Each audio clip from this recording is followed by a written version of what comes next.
El lobo es el depredador arquetípico, temido y mortífero. Desde tiempos antiguos es un animal que ha inspirado temor en el hombre. En la Edad Media y durante los siguientes siglos fue considerado un demonio, una bestia que había que cazar y matar. Actualmente los lobos se han convertido en un importante objeto de estudio para los investigadores del comportamiento animal en Europa. Desde Italia a los países bálticos están fascinados por las increíbles habilidades que muestran estos animales. Como biólogos especializados en lobos, sabemos muy bien que estos animales pueden cubrir enormes distancias, pero es apasionante poder monitorizar a lobos cruzando Europa y pasando por zonas altamente dominadas por los humanos. Esta es la historia de los viajes de 3 lobos extraordinarios. Slavko cubre una distancia de más de 1000 kilómetros desde Eslovenia a través de los Alpes austríacos hasta el norte de Italia.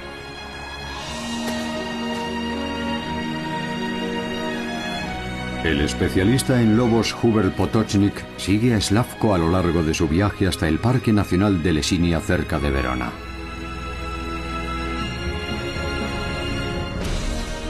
Un segundo lobo errante parte de Alemania Oriental. Tras cruzar peligrosos ríos y carreteras, Alan alcanza finalmente las regiones fronterizas de Bielorrusia.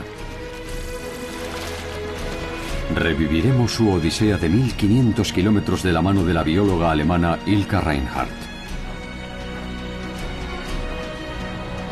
Ligabue, nuestro tercer viajero lobuno, migra desde Parma, en el norte de Italia, a los Alpes marítimos franceses. Su viaje de 1000 kilómetros ha sido estudiado por la investigadora italiana Francesca Maruco. Este proyecto intenta dar respuesta a un misterio. ¿Qué impulsa a estos especímenes solitarios de lobo europeo a realizar tan largos y peligrosos viajes?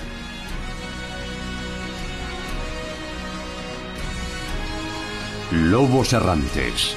Primera parte.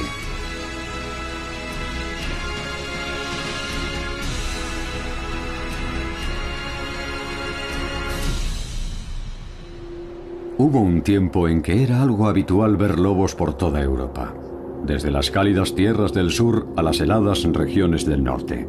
Pero cuando los humanos se asentaron y empezaron a practicar la agricultura y la ganadería, empezaron a ver al lobo como a un enemigo.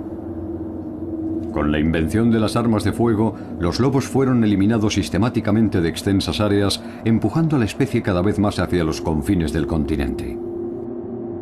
En 1904 se da caza al último lobo que sobrevive en suelo alemán. El macho ha estado activo en los alrededores de Lusacia, al sur de Berlín, desde hace 4 años, para agravio de los nobles cazadores locales. El 27 de febrero, 18 tiradores y sus ojeadores emprenden la caza del llamado tigre de Sabrot. Para ellos es la bestia, otro cazador furtivo que está matando sus ciervos, corzos y jabalíes. Esta vez los cazadores consiguen acorralarlo en un bosquecillo. Una recompensa de 100 marcos aguarda al hombre que haga el disparo fatal.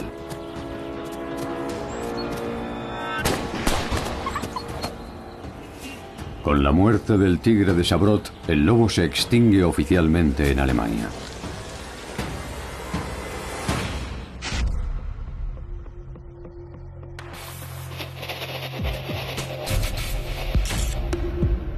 Aproximadamente 100 años después, cámaras trampa captan las primeras imágenes de individuos de una nueva población. Las cámaras de teléfonos móviles particulares documentan diferentes encuentros. Parece que un número creciente de lobos del sur y este de Europa están atravesando zonas densamente pobladas y adentrándose en el corazón del continente. En febrero de 2015, un joven guarda forestal se encuentra frente a una manada de lobos en el brezal de Lunenburgo, en el noroeste de Alemania.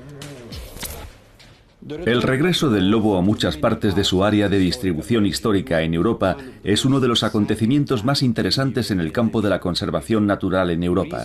Las razones de esta reaparición son muchas, pero sin duda hay una fundamental.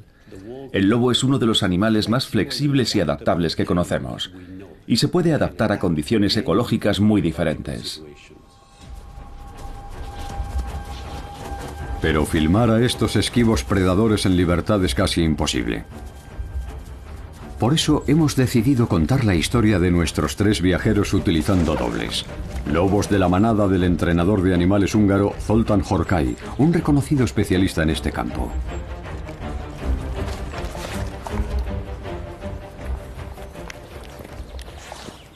Si quieres trabajar con un lobo como este, lo primero es la confianza. Tienes que ganarte la confianza de tus animales. Tienen que confiar en ti. Y si confían en ti y te quieren, entonces puedes trabajar con ellos.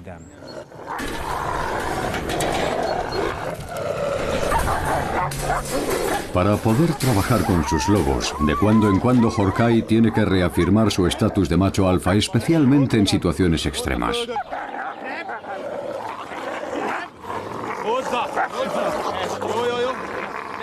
Pero Horkai conoce bien a su manada y las peculiaridades de cada uno de sus animales.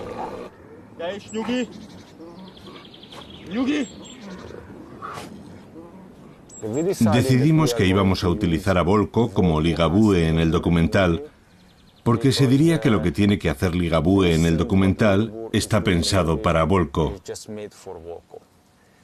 Tiene que cruzar una carretera con mucho tráfico. Y Volko es perfecto para eso, porque no tiene ningún miedo a los coches ni al tráfico.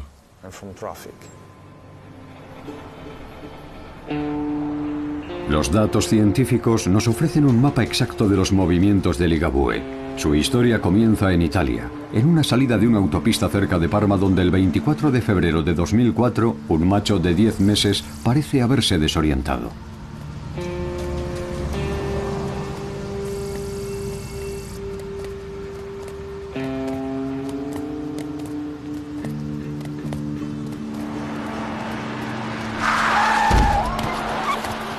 Un coche atropella a Ligabue, que consigue arrastrarse fuera de la carretera, y vecinos de la zona lo encuentran y llaman a las autoridades. La bióloga Francesca Marucco conoce bien la historia y nos acompaña al lugar donde ocurrió el accidente en 2004.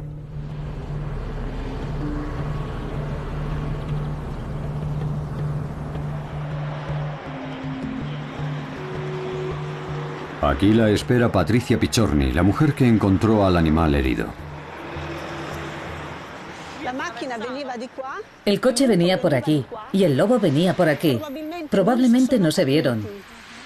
El conductor intentó esquivarlo cuando el lobo empezó a cruzar la carretera, pero el coche acabó atropellando al lobo.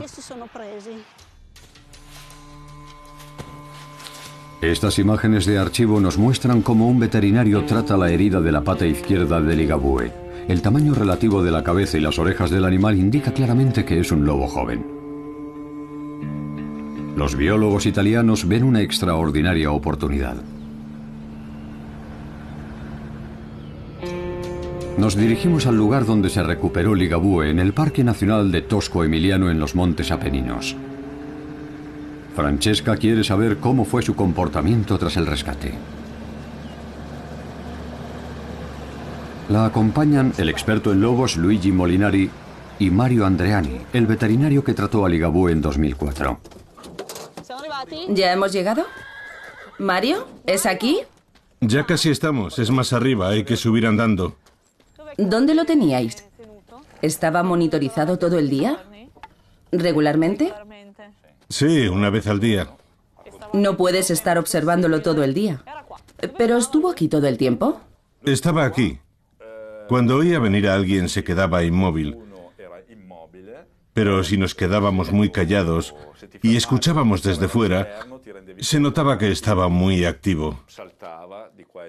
Quería escaparse. Saltaba de aquí para allá, arañaba las paredes, pero en cuanto abríamos la puerta, Se encogía en ese rincón, escondía la cabeza y no se movía. Las pruebas genéticas revelaron que Ligabue pertenecía a una población de lobos del Parque Regional del Alto Apenino Modenese que está a unos 100 kilómetros de aquí. 2 semanas después su pata estaba curada. Pero antes de liberar a Ligabue le pusieron un collar localizador con GPS, algo que no se había hecho nunca con lobos europeos. Los científicos tenemos que recoger datos sobre los movimientos de los lobos en Europa, y para ello utilizamos este bonito dispositivo. Es un collar de seguimiento que les ponemos a los animales.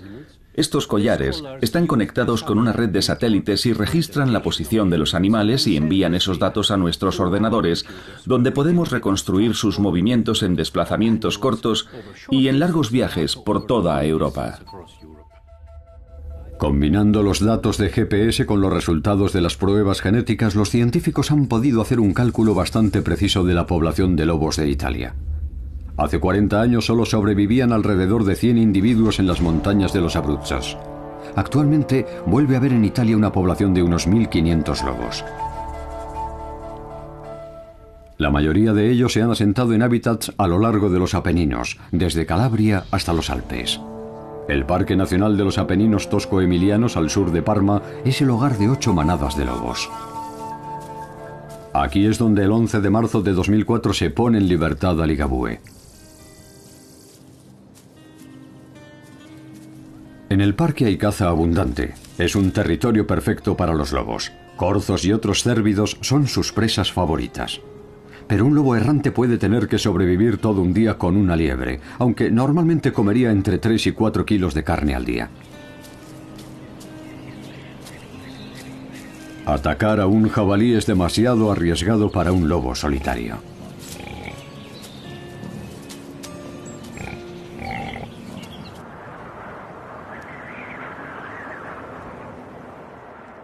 Normalmente los lobos viven en manada, de modo que nunca suelen estar solos. Pero estos errantes, los que viajan largas distancias, tienen que arriesgar la vida, ellos solos, cada día, en territorios nuevos que no conocen. Tienen que cruzar carreteras y cazar solos, a veces animales grandes. Tienen que correr muchos riesgos al pasar por territorios de otras manadas que podrían matarlos, así que es muy peligroso para ellos.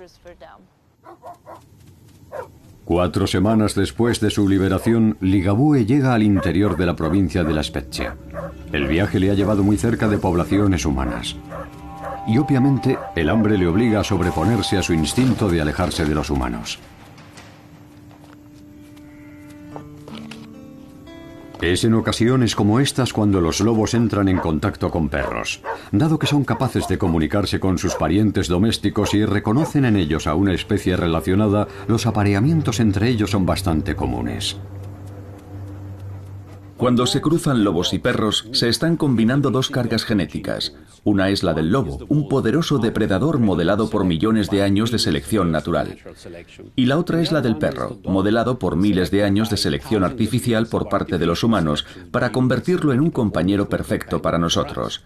El resultado es un problema. Los llamamos híbridos. Podría ser un animal como este. Es un animal extraño. Se parece un poco a un lobo y un poco a un perro. Pero estos animales representan una gran amenaza para el lobo, porque podrían suponer el fin de la identidad genética del lobo tal y como lo conocemos. Pero también existen historias sobre un tipo muy diferente de transformación. La leyenda del hombre lobo nos ha erizado el vello desde hace mucho tiempo.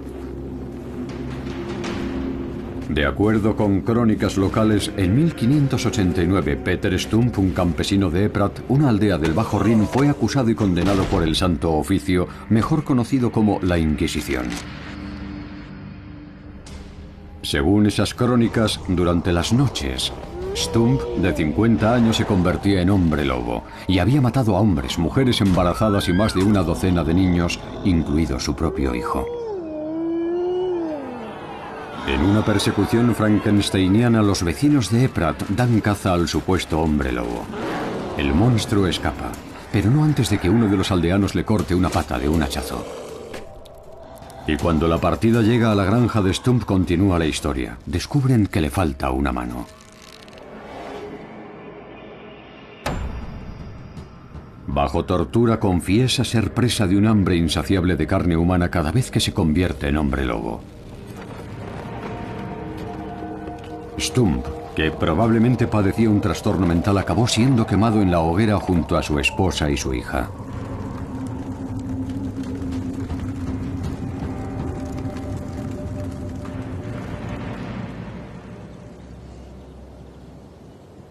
A un tiro de piedra de las torres de refrigeración de una central termoeléctrica de carbón en el área de Lusacia, los lobos siguen sufriendo a día de hoy su antigua imagen de encarnación del mal. Aunque lo que vemos en filmaciones de los lobos de Lusacia es la vida apacible de una familia.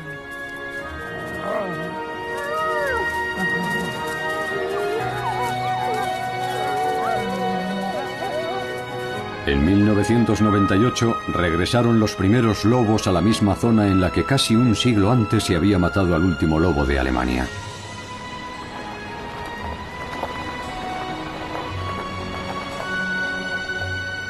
Aquí es donde comienza la historia de nuestro segundo viajero, Alan.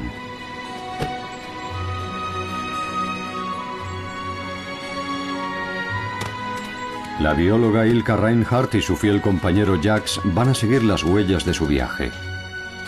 El perro, un rastreador nato, se mantiene siempre a su lado. Si observamos la distribución geográfica de los lobos en Alemania, con frecuencia vemos que las primeras manadas aparecen a menudo en campos de entrenamiento militar activos. En el año 2000, la población de lobos del área de Lusacia empezó a extenderse hacia el noroeste, a Brandenburgo y a los bosques del sur de Berlín. En 2007 aparecen los primeros especímenes en Baja Sajonia. Poco después empiezan a verse lobos alrededor de Hamburgo y más al norte, en Schleswig-Holstein. Hasta ahora se han asentado entre 30 y 40 familias de lobos en diferentes partes de Alemania.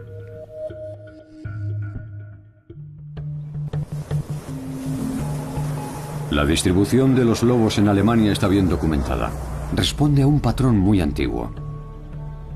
Por ejemplo, los lobos jóvenes que crecen en los terrenos de un campamento de entrenamiento militar desierto abandonan a sus padres cuando tienen entre 10 y 22 meses. Habitualmente forman su propia manada no muy lejos.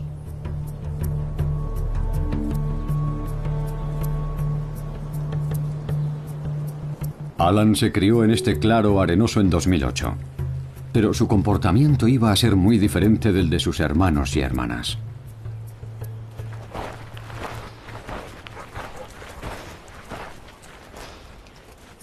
Bueno, pues esta fue la guardería de Alan. Aquí era donde jugaba con sus hermanos. Era una camada de 8, así que tenía mucha compañía. Aquí era donde pasaban la mayor parte del día. A los lobeznos les encanta jugar en espacios abiertos, y aquí era donde esperaban a que volvieran sus padres por la tarde para darles de comer. El documentalista Sebastian Korner consiguió tomar estas imágenes de Alan y sus hermanos. Mientras juegan, se están preparando para la vida adulta.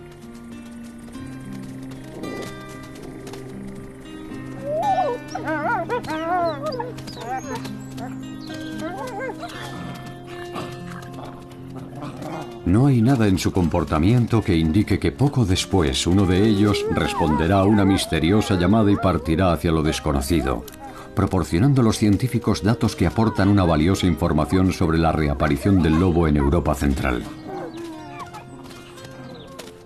A día de hoy, para Ilka Reinhardt, la historia de Alan sigue siendo uno de los hitos de su trabajo en Lupus, un centro de investigación del lobo en la zona del Alto Lusacia.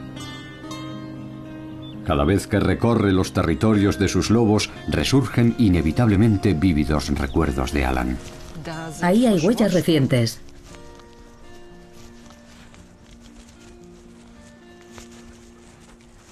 Sí, aquí fue donde le pusimos el collar de seguimiento a Alan, el 13 de marzo de 2009. Entonces Alan tenía 10 meses y pesaba 31 kilos. La Agencia Federal para la Conservación de la Naturaleza nos había pedido que pusiéramos localizadores a 6 lobos, y uno de ellos fue Alan.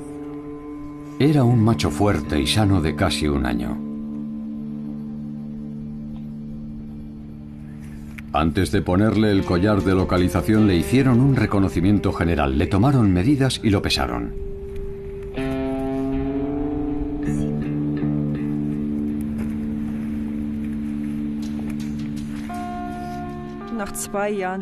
Después de 2 años, estos pernos se sueltan solos. El collar se abre y simplemente se cae.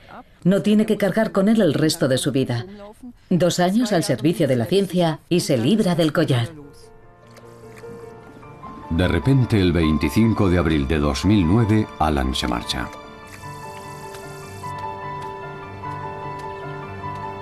Abandona su territorio y se dirige al noreste. Es como si se hubiera desatado su espíritu viajero. Guiado por un poderoso instinto migratorio, emprende su odisea.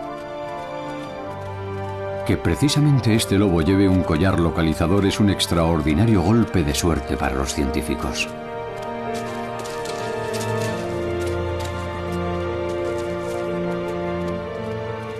Es la primera vez en su vida que Alan se encuentra completamente solo. Como le ocurre a su colega Ligabue, la caza será uno de los mayores retos a los que Alan tendrá que enfrentarse.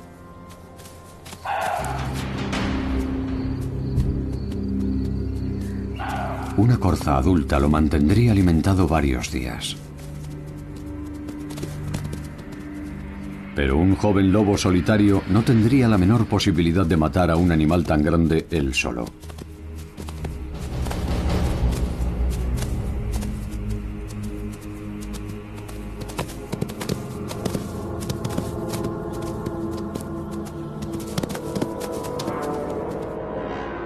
En el norte de Italia, Ligabue también sigue en marcha, aunque al principio con menos determinación que Alan. Vaga durante varias semanas por el Parque Nacional de los Apeninos Tosco-Emilianos y finalmente pone rumbo hacia la costa. Y después de recorrer unos 400 kilómetros llega a los alrededores del Monte Ebro. Con 1.700 metros de altitud, es la segunda montaña más alta de los Apeninos ligures y un conocido territorio de lobos. Los datos del GPS nos indican con toda exactitud dónde estaba en cada momento.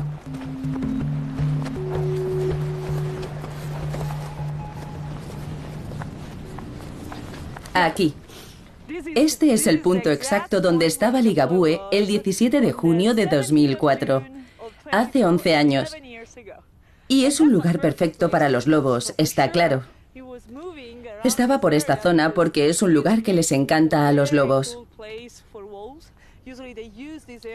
Es bastante habitual que marquen esta zona.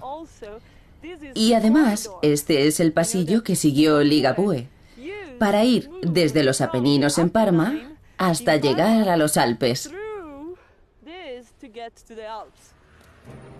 En su camino hacia el oeste, Ligabue tuvo que enfrentarse repetidas veces a la civilización humana. Carreteras, cercados, autopistas. Un mundo extraño que habría acobardado a un espíritu más débil. El instinto que lo impulsaba debía ser muy poderoso.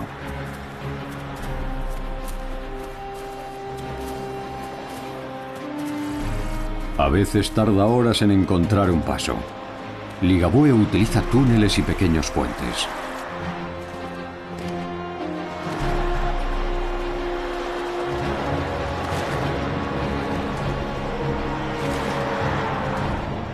El tráfico rodado sigue siendo una de las causas más habituales de muerte de lobos europeos. Y es especialmente mortífero para los lobos errantes. Según estudios realizados por el Instituto Leibniz de Investigaciones Zoológicas de Berlín, entre 2000 y 2005 murieron al menos 77 lobos en accidentes de carretera en Alemania.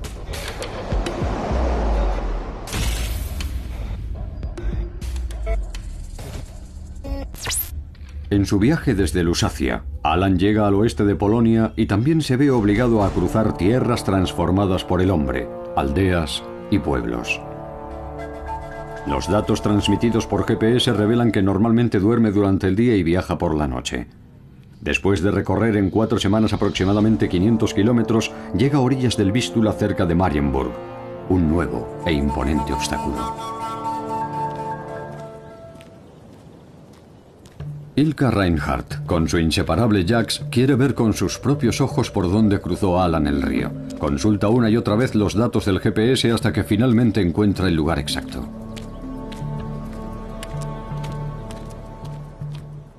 Aquí, estuvo aquí mismo. Increíble. Después probablemente tomó ese camino de ahí. Vamos a echar un vistazo. Pero en este momento Jax no tiene muchas ganas de rastrear lobos. ¿Se podrá bajar por ahí? Vamos a ver a dónde lleva.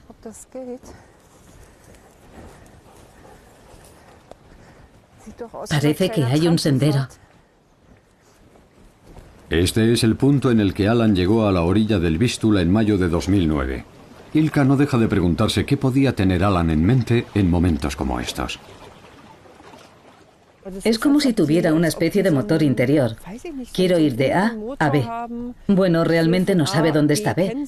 No tiene un GPS, pero está decidido a llegar allí. Y de repente se encuentra con este enorme río. Y algo le dice, tengo que cruzarlo, sea como sea.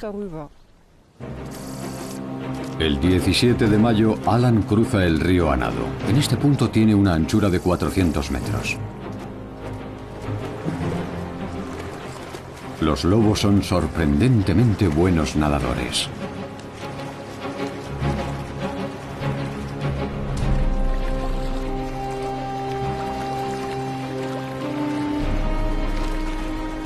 Una vez llega a la otra orilla, su instinto sigue impulsándole a seguir hacia el este. Indudablemente parece tener algún tipo de ruta en mente, pero la brújula interior de un lobo sigue siendo un misterio para los científicos.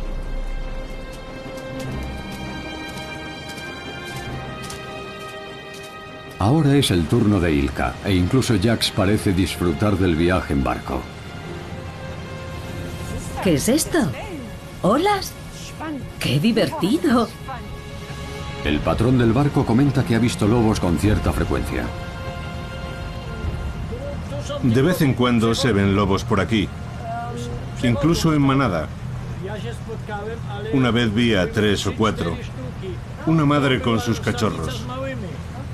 Los datos del GPS muestran que 4 horas después de llegar a la orilla, Alan ya ha avanzado 13 kilómetros hacia el este. Está cruzando la región de Masuria, un típico paisaje agrario polaco. Cuando una manada sale de caza, siempre se concentra en la víctima más fácil. Estas ovejas están fuera del alcance de Alan. El cercado electrificado es demasiado alto y está bien enterrado.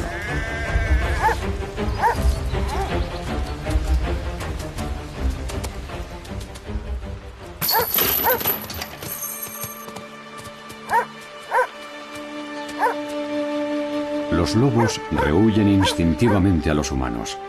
Tras haber sido cazados durante siglos, han aprendido a evitar a su mayor enemigo. Pero el hambre puede impulsarlos a correr riesgos para conseguir algo que comer.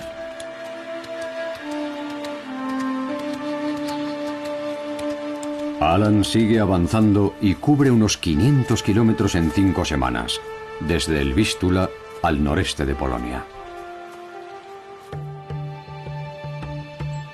Los datos que transmite su collar indican que en junio de 2009 pasó una noche en las afueras de un pueblo llamado Elk.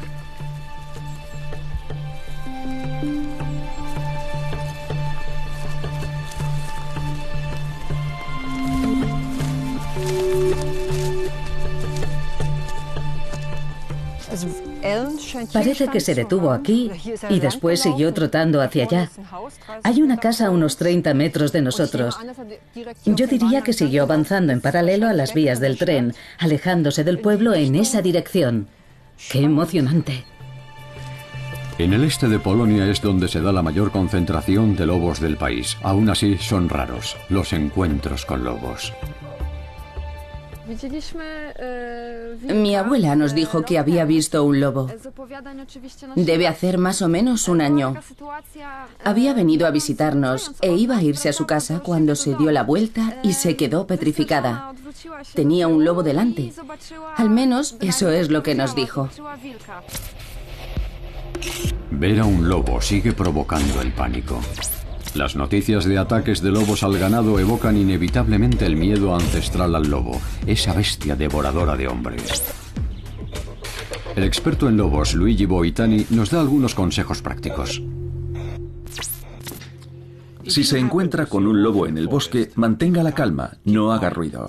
Será usted uno de los pocos afortunados en el mundo que vea un lobo en libertad. Pero no eche a correr, porque si echa a correr, está enviándole el mensaje de que es una presa en potencia. Y puede que despierte el interés del lobo y le siga. ¿Atacarle? Es muy poco probable.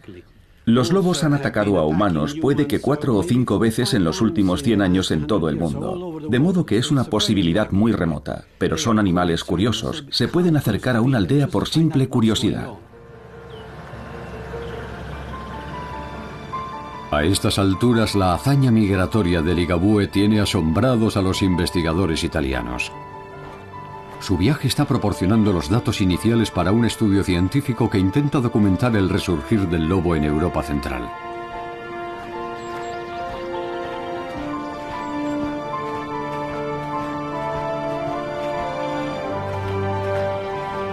En junio de 2004, Ligabue sigue avanzando. Deja atrás los Apeninos, cruza la cuenca del Po y continúa hacia el noroeste, hacia los Alpes marítimos.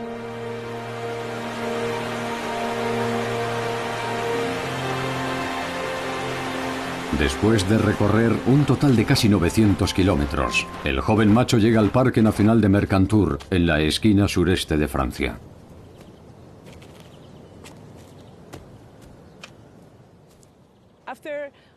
Después de cruzar los Apeninos y pasar por Cuneo, finalmente Ligabue llegó a Francia. Eso fue el 8 de octubre de 2004. Este es el punto más occidental que llegó a pisar en los Alpes. Es la primera vez que se puede documentar casi paso a paso la ruta exacta seguida por un lobo que migra de Italia a Francia en busca de un territorio propio.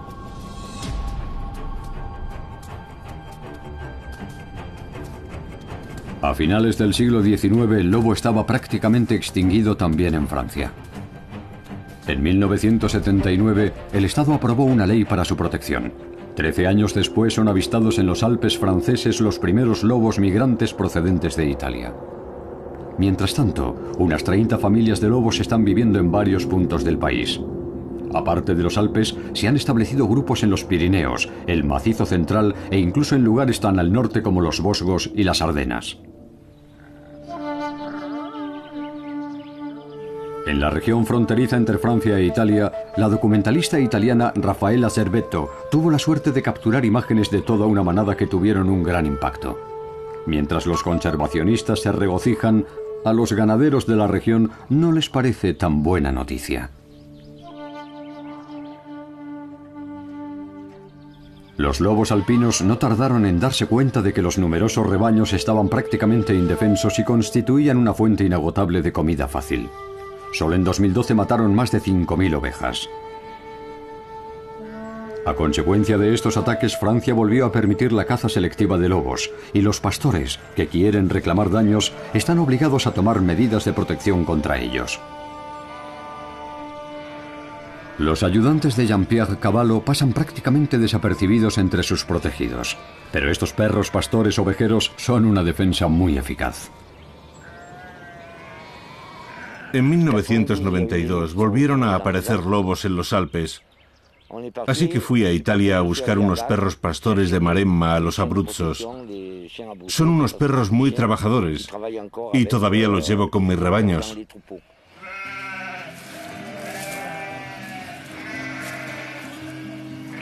El uso de perros para guardar los rebaños se remonta al menos al año 2200 a.C. Estos perros se crían entre las ovejas que van a proteger.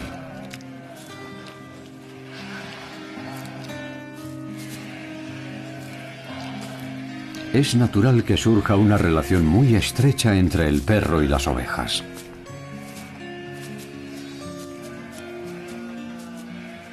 La consecuencia de esta estrecha relación entre las dos especies es que los perros se sienten menos unidos a su dueño humano. Aunque reconocen la autoridad del pastor, por lo general tienden a mantener las distancias.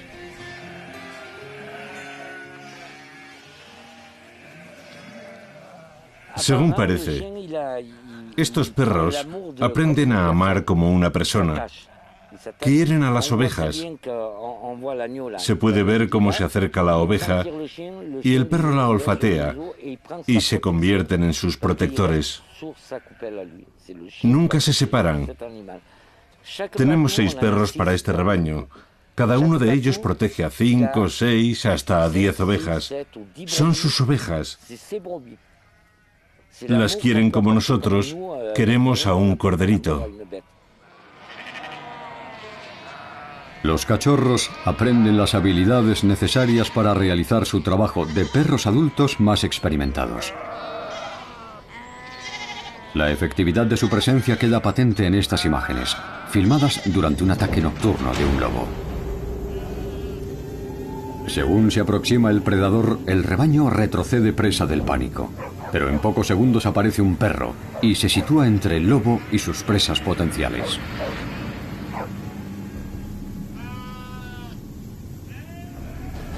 Poco después llegan 2 perros más para apoyar al primero. En general, su gran tamaño y sus ladridos bastan para que el lobo se retire rápidamente. Solo como último recurso atacan al predador.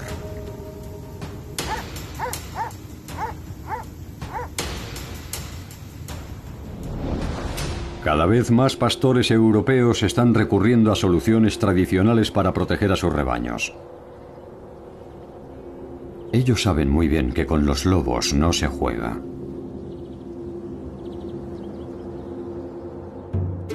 Un hecho que ilustra a Esopo, el poeta de la antigüedad, en su fábula acerca del pastorcillo y el lobo. El muchacho se aburría con sus tareas y se le ocurrió una broma.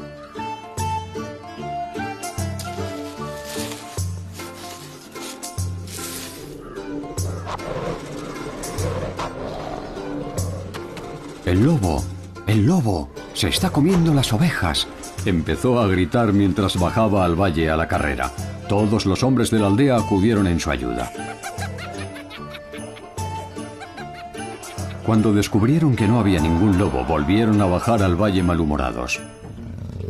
Cuando poco después un lobo atacó al rebaño y mató a todas las ovejas, nadie acudió por mucho que gritó el pastor. Nadie cree a un embustero, ni siquiera cuando dice la verdad.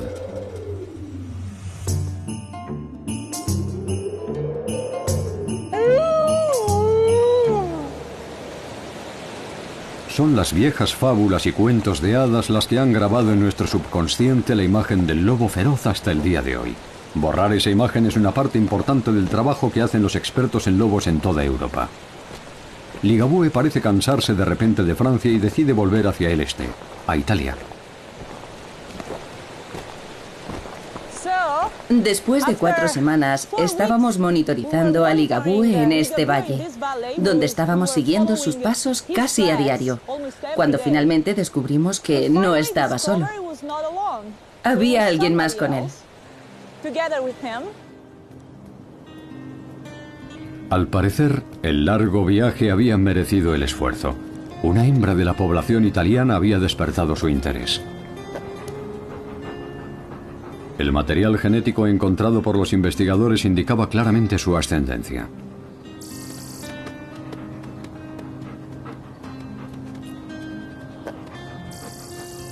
Como es habitual entre los lobos, Ligabue había abandonado a su familia antes de alcanzar la madurez sexual. Ahora estaba listo para formar su propia familia. Corteja a la joven loba durante varias semanas.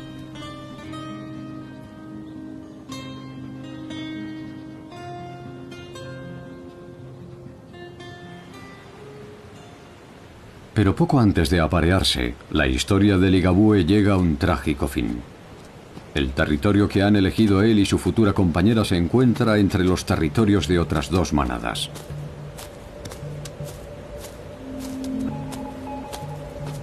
El recuerdo de los hechos ocurridos en 2005 sigue siendo doloroso para la joven científica. Francesca esperaba que la migración de Ligabue siguiera aportando datos que les ayudaran a desvelar el misterio no resuelto de por qué él, entre todos los miembros de su familia, había emprendido tan arduo viaje.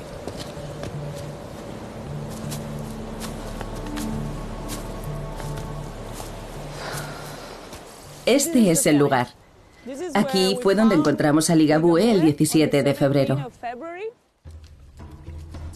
Nadie sabe a ciencia cierta lo que ocurrió, pero todos los restos indican que miembros de su propia especie mataron al joven e inexperto lobo.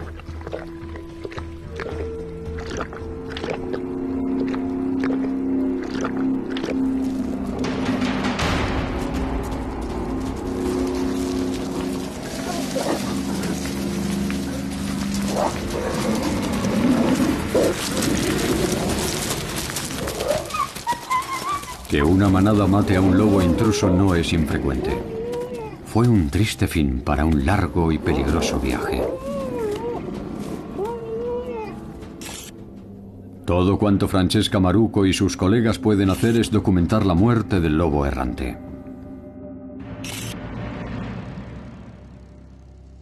Nuestra primera hipótesis fue que lo había matado la manada de lobos del territorio limítrofe. Y eso es bastante normal entre lobos, pero era realmente trágico, porque Ligabue había recorrido más de 1000 kilómetros para llegar hasta aquí, para traer sus genes, y murió 2 semanas antes de poder reproducirse. Tras desafiar los peligros de la civilización humana, después de 317 días y 1243 kilómetros, Ligabue fue víctima de las leyes de la naturaleza. Su congénere alemán, Alan, sigue avanzando hacia el este. Él también ha recorrido ya más de 1000 kilómetros en su odisea. ¿Conseguirá alcanzar su meta y establecer su propia familia en un nuevo y lejano hábitat?